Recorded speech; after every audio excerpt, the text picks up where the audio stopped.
About 2.5 years ago at E3 2019, there was an indie game that kind of shook the world with its performance. A game made by a developing studio that only had one worker. FYQD-Studios made Bright Memory, and at this point it was just a simple, maybe 30-minute story, much like a preview. No one really expected anything at this time, but when it boils down to it, the game was absolutely amazing. Now, flash forward 2.5 years, and you have Bright Memory Infinite, which released on November 11th last week. Bright Memory Infinite was supposed to be this full-released game of Bright Memory, sort of. The game lasts about an hour to 2 hours. Not a long story, but there are a lot of things that are different when you compare the two. For Bright Memory Infinite, FYQD Studios decided to take a step back from the hack and slash, fast-paced genre, style, whatever, that was Bright Memory. To me, at least, the game feels a lot slower than I had hoped and a lot clunkier. Despite still being described as lightning fast, I feel like this is the one thing that is missing from the game. I don't mean to compare the two for the sake of a review on Bright Memory Infinite, but I feel like this is something that kind of needs to be in reference. So, without further ado, let's review Bright Memory Infinite. The first thing you'll notice about Bright Memory Infinite is the hard set and hard-fought battle to establish a story.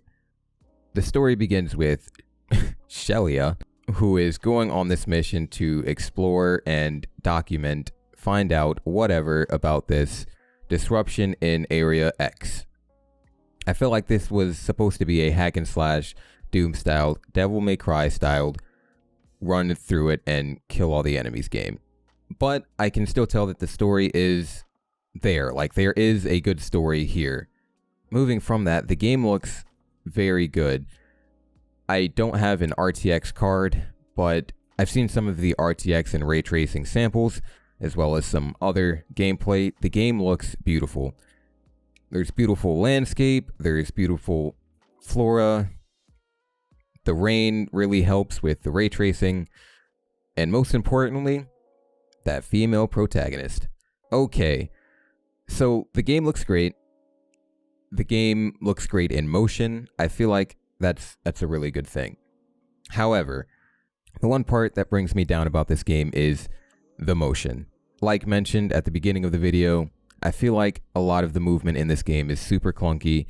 It's not exactly fast-paced as they wanted it to be. When you grapple onto walls, there's this big energy shift, like throwing your ass onto the wall, and then when you're mounting things, you're vaulting things, it's the same thing. Normally, yes, you do shift your weight when you do these things, but it's not like shifting and throwing off the camera style, which is what happens in this game. A lot of the movement feels stop and go, like you're in bumper-to-bumper traffic. As soon as you get going and you start doing some fast-paced things, you hit a wall or something and you have to stop, turn, things like that. This kind of disrupts the play, and in my book makes it extremely hard to play this game, at least in my mind, as a hack and slash player. The combat of this game is basic in the sense that it's much like the original preview Bright Memory. I do enjoy the combat. I do enjoy the combination of guns and melee. But one thing I do, and I mean this from the bottom of my heart, I extremely dislike that they remove the ability to use your sword and only your sword. In the original Bright Memory, your sword was your main weapon, and now it seems to be some sort of side piece that you have to use your energy for, which is fine in terms of how the game works, but in my personal opinion, man, I really wish to have hit those high combos with the sword and combination of shotgun and handgun.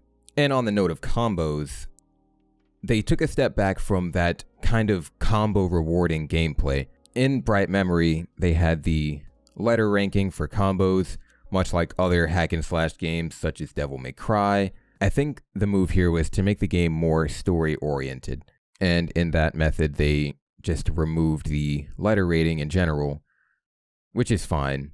That's fine by me too. And now it's time for the watermelon rating. I would rate this game probably a 4 out of 5 watermelons, and that's generally because this is a solid game. This game was very well put together and very well, I guess, envisioned. The only downfall of this game is really the comparison to its predecessor. But that would conclude the watermelon rating on Bright Memory Infinite. Let me know what you think down in the comments below. Did I review this game accurately? If not, well, that's wildly unfortunate. Thank you guys so much for watching. I will see you in the next one. Spend a lot of time on my own. Don't go outside, locked up in my room. Life switched up, don't know where to go. After all this time, you're still in my phone. Traded so much time and got so far. Like things ain't changed, stuck at the start.